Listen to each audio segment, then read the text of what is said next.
నమస్తే అండి, welcome to Radharani's kitchen. ఈరోజు డబుల్ కా మీఠా స్వీట్ తయారు చేసుకున్నామండి. ఈ స్వీటు పిల్లలు పెద్దలు ఎంతో ఇష్టంగా తినే స్వీట్ అండి. చాలా చాలా బాగుంటుంది. తక్కువ టైంలో తయారు చేసుకునే స్వీటు బెల్లంతో తయారు చేసుకున్నామండి. చూడండి ఎంత బాగుందో. అలా నోట్లో పెట్టుకున్నారంటే వెన్నలా కరిగిపోతుందండి, అంత బాగుంటుంది. రండి మరి తయారీ విధానంలోకి వెళ్దాం.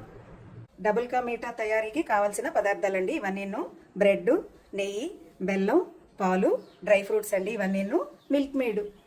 వీటికి కావాల్సిన ఐటమ్స్ ఇవేనండి. బ్రెడ్ స్లైసెస్ని తీసుకుని ఇలా సైడ్లు కట్ చేసుకోవాలండి. ఇలా చూడండి, ఇలా 4 వైపుల నుంచి ఇలా కట్ చేసుకుని ఇలా తీసుకోవడమేనండి. ఇలా తీసుకున్నాక ఇలా మధ్యలోకి కూడా ఇలా కట్ చేసుకుందాం. మనకి ఫ్రై చేసుకోవడానికి కూడా ఈజీగా ఉంటుంది.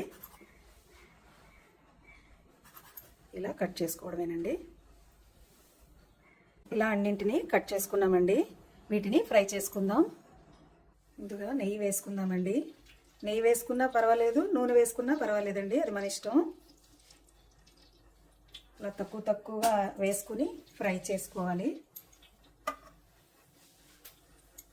ఇలా ఒక్కొక్కటిగా వేసుకుని ఫ్రై చేసుకుందామండి. చిన్నగా కట్ చేయడం వల్ల చూడండి ఇలా చిన్నగా చక్కగా వేగుతాయండి.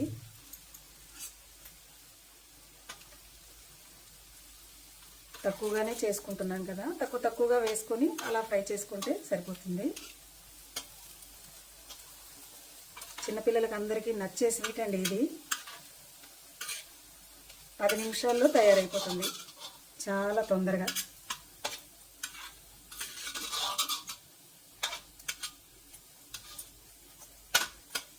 ఇలా అన్నింటినీ తిరిగేసుకున్నాం కదా, సిమ్లో పెట్టుకుంటూ ఫ్రై చేసుకుందాం. ఇలా ఫ్రై అయిపోయండి. ఇలా మరొకసారి అలా జస్ట్ తిరిగేసామంటే ఇంకోవైపు కూడా ఫ్రై అయిందా లేదా అన్నది తెలుస్తుంది కదా.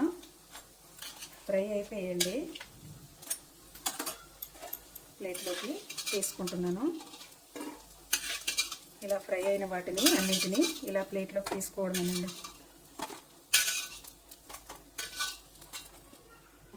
ఇంకొన్ని ముక్కలు ఉన్నాయి కదండి, మళ్ళీ అలా తక్కువగా నెయ్యి వేసుకుని మనం ఎన్ని చేసుకుంటే అన్ని అలా ఫ్రై చేసుకోవడమేనండి. మళ్ళీ నెయ్యి వేసుకున్నాం కదా, మళ్ళీ ఉన్న పీసెస్ అన్నింటినీ ఫ్రై చేసుకుంటున్నాను.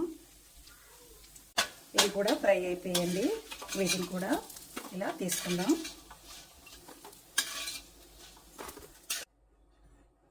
ఇంకాస్త నెయ్యి వేసుకొని డ్రై ఫ్రూట్స్ని ఫ్రై చేసుకుందామండి.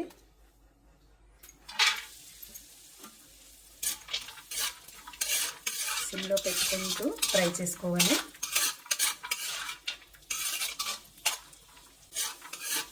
డ్రై ఫ్రూట్స్ వేసుకున్నాక కాసేపు ఫ్రై చేసుకున్నాం కదండి, ఇప్పుడు ఈ గింజలు కూడా వేసుకొని ఫ్రై చేసుకుందాం. ఇవి చిన్నగా ఉంటాయి కదా, అందుకని అన్నీ కలిపి వేసుకోలేదండి. ఇప్పుడు ఫ్రై చేసుకుందామండి. వీటిని దోసపప్పు వేసుకున్నాం కదండి, అన్నీ ఫ్రై అయిపోయాయండి. చాలా తొందరగా ఫ్రై అయిపోతాయి ఇవి, చిన్న కదా.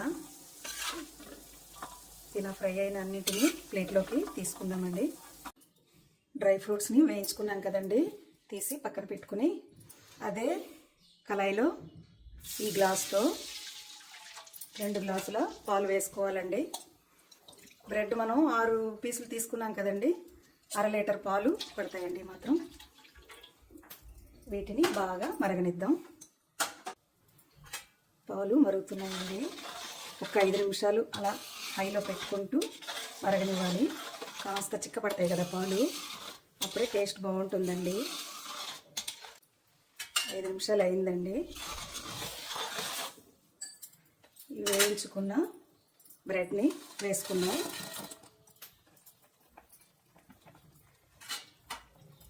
వేసుకుని హైలో పెట్టుకుని ఉడికించుకుంటే సరిపోతుందండి. మరి సిమ్లో ఏం పెట్టాల్సిన అవసరం లేదు.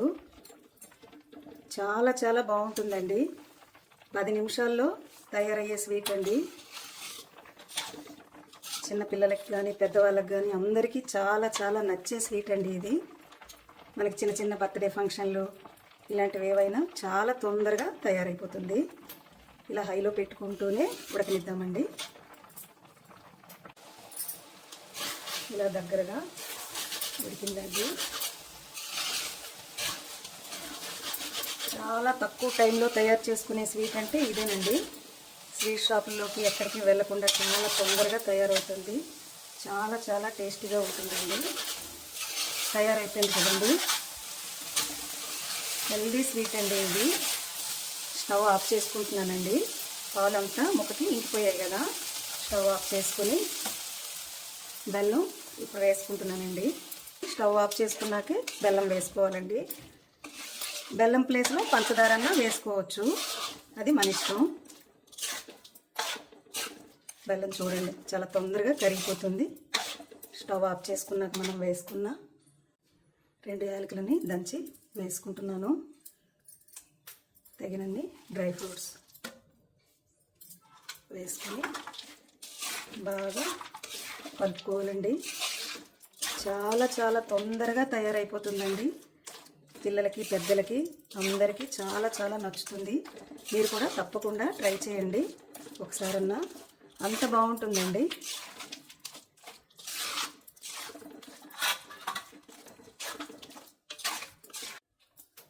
స్టవ్ ఆఫ్ చేసుకున్నాం కదా. డ్రై ఫ్రూట్స్ అన్నీ వేసుకుని కలుపుకున్నామండి. తయారైపోయిందండి డబుల్ కా మీఠా. మీకు కనుక ఈ వీడియో నచ్చినట్లయితే లైక్ చేయండి, షేర్ చేయండి, సబ్స్క్రైబ్ చేయండి. Thanks for watching.